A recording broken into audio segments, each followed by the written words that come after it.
Welcome to my channel. जैसा कि आप जानते हैं कि नाउन्स अक्सर ब्रेक ले लेते हैं और इनकी जगह प्रोनाउन लेते हैं, लेकिन प्रोनाउन की एक टाइप ऐसी भी है जो नाउन की जगह तो लेती है लेकिन किसी स्पेसिफिक का नहीं, बल्कि जनरली इस नाउन को रेफर करते हैं जिसे ये रिप्लेस करते हैं, और ये हैं इनडेफिनेट प्रोनाउंस। ज़्यादा कुछ नहीं बताते हैं ये प्रोनाउंस नाउन के बारे में, लेकिन मैं इस वीडियो में आपको इनके बारे में बहुत कुछ बताने वाली। तो पहले इसकी डेफिनेशन देख लेते हैं।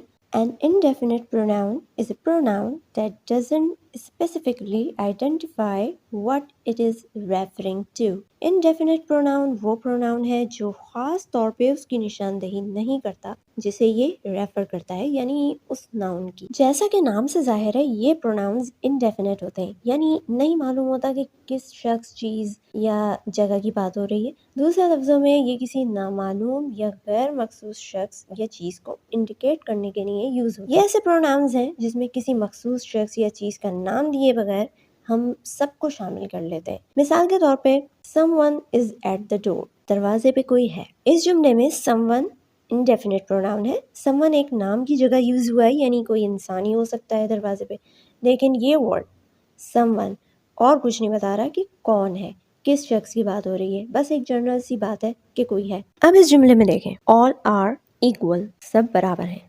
यहाँ ऑल इनडेफिनेट प्रोनाउन है जिसमें किसी का नाम नहीं लिया बल्कि सभी आ गए। इनडेफिनेट प्रोनाउन सिंगुलर भी हो सकते हैं, प्लूरल भी हो सकते हैं, और कुछ ऐसे इनडेफिनेट प्रोनाउंस हैं जो सिंगुलर और प्लूरल दोनों के लिए यूज़ होते हैं। यहाँ आप लिस्ट देख सकते हैं। तो सबसे पहले देखते हैं singular indefinite pronounce. Another, anybody, anyone, anything, each, either, enough, everyone, everybody, everything, less, little, much, neither, nobody, no one, nothing, one, other, somebody, someone, something। ये अक्सर सिंगुलर ही यूज़ होते हैं और इनके साथ वर्ब भी सिंगुलर फॉर्म में use होता है। कुछ एग्जाम्पल्स भी देख लें। He has one job in the day and another at night. इसके पास दिन में एक जॉब है और एक और रात में। एक जॉब की बात हो रही है, यानी singular. Everyone has their own set of merits and flaws. हर एक की अपनी खूबियों और खामियों का अपना सेट होता है।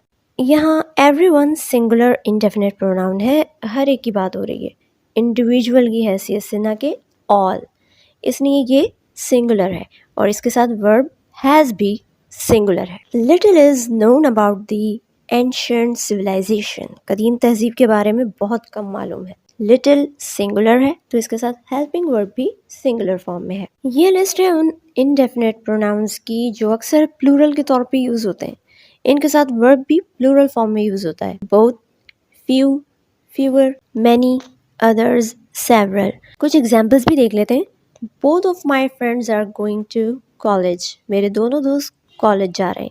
यह वाज़ेह है कि बोथ यानी दो लोगों की बात हो रही है, यानी प्लूरल है, तो इसके साथ वर्ब भी प्लूरल है, यानी are going. Depend on others and you always regret it, दूसरों पर इन्हिसार करते हैं तो आपको हमेशा पछतावा रहता है। Several people have come to the stadium to see this match, इस मैच को देखने के लिए कई लोग स्टेडियम आ चुके हैं। सेवरल प्लूरल है, लिहाजा have come verb plural form में है।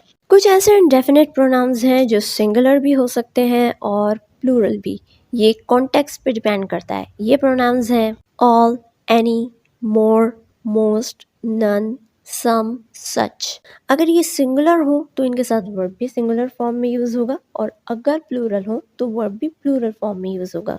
All of the trash is gone, तमाम रद्दी या कबाड़ ख़त्म हो गया है। यहाँ ऑल सिंगुलर है, लिहाजा इसके साथ वर्ब सिंगुलर फॉर्म में है। अब ये मालूम कैसे हुआ कि ऑल सिंगुलर है यहाँ? क्योंकि यहाँ वर्ड ट्रैश यूज़ हुआ है जो अनकाउंटेबल नाउन है, यानी रद्दी या कबाड़ को हम काउंट नहीं कर सकते हैं।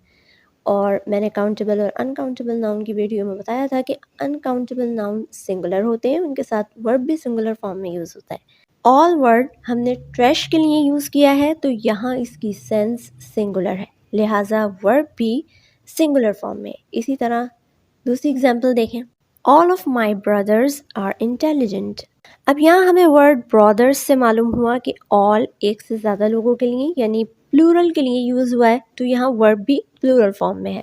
ऐसे ही none of us knows the answer. none کا مطلب ہے کوئی نہیں یا کچھ نہیں، کیونکہ یہاں مطلب ہے کہ ہم میں سے کوئی ایک بھی جواب نہیں جانتا، تو سینس سنگولر ہے تو ورب بھی سنگولر فارم میں ہے۔ He made many promises but none were kept. means اس نے بہت سے وعدے کیے لیکن یہ تمام وعدے پورے نہیں کیے۔ سینس پلورل کی ہے تو ورب بھی پلورل فارم میں ہے۔ انڈیفینٹ پروناؤنس کو کئی طرح یوز کیا جاتا ہے، ان میں سے کچھ یہاں میں آپ کو بتا رہی ہوں۔ کسی نامعلوم شخص کے بارے میں بتانے کے لیے someone is here، یہاں کوئی ہے، کون ہے یہ نہیں معلوم۔ ایک عام تعداد کو مینشن کرنے کے لیے most of the people left، زیادہ تر لوگ چلے گئے، کتنے لوگ چلے گئے یہ نہیں معلوم، ایک جنرل آئیڈیا دے دیا کہ زیادہ تر لوگ چلے گئے۔ سب کو ریفر کرنے کے لیے بھی ہم اسے یوز کرتے ہیں، یا کسی کی غیر موجودگی کو مینشن کرنے کے لیے بھی ہم انڈیفینٹ پروناؤن یوز کرتے ہیں، جیسے we tried everything but nothing worked، ہم نے ہر چیز ٹرائی کر لی لیکن کسی چیز نے کام نہیں کیا۔ یہاں ایوری تھنگ نے سب کو ریفر کیا ہے اور نتھنگ کچھ بھی نہیں۔ انڈیفینٹ پروناؤنس کو ہم یوز کر کے چیزوں کو مختصر کر دیتے ہیں، اس کے لیے ہم پریپوزیشنل فریز یا ڈپینڈنٹ کلاز یوز کرتے ہیں تاکہ ہم اسے کلیئر کر سکیں جس ورڈ کو یہ پروناؤن ریفر کرتا ہے۔ مثال کے طور پہ most of the students worked hard, زیادہ تر طلباء نے محنت کی۔ یہاں آف دا اسٹوڈنٹس پریپوزیشنل فریز ہے، یہاں موسٹ سے نہیں معلوم ہو رہا کہ کس کی بات ہو رہی ہے، لیکن آف دا اسٹوڈنٹس نے اس کو کسی حد تک مختصر کر دیا ہے کہ اسٹوڈنٹس کی بات ہو رہی ہے۔ I am looking for someone who can read German, یہاں who can read German dependent clause ہے جس نے سم ون کو کسی حد تک واضح کر دیا ہے۔ ایک بات اور سمجھ لیں کہ یہ پروناؤنس بھی سبجیکٹ اور آبجیکٹ دونوں کی حیثیت سے یوز ہوتے ہیں، اور اگر یہ ایک پروناؤن ٹائپ یا پارٹ آف اسپیچ سے تعلق رکھتے ہیں تو دوسرے پروناؤن ٹائپ یا پارٹ آف اسپیچ سے بھی تعلق رکھ سکتے ہیں۔ آپ سمجھیں گے ایسے کہ اگر یہ ناؤن کی جگہ یوز ہوا ہے، سبجیکٹ اور آبجیکٹ کا کام کر رہا ہے، تو یہ پروناؤن ہے۔ امید کرتی ہوں کانسیپٹ آپ سمجھ گئے ہوں گے۔ میری کوشش یہی ہوتی ہے کہ کانسیپٹ کلیئر ہو۔ کوئی سوال ہو تو کامنٹ سیکشن میں پوچھ سکتے ہیں۔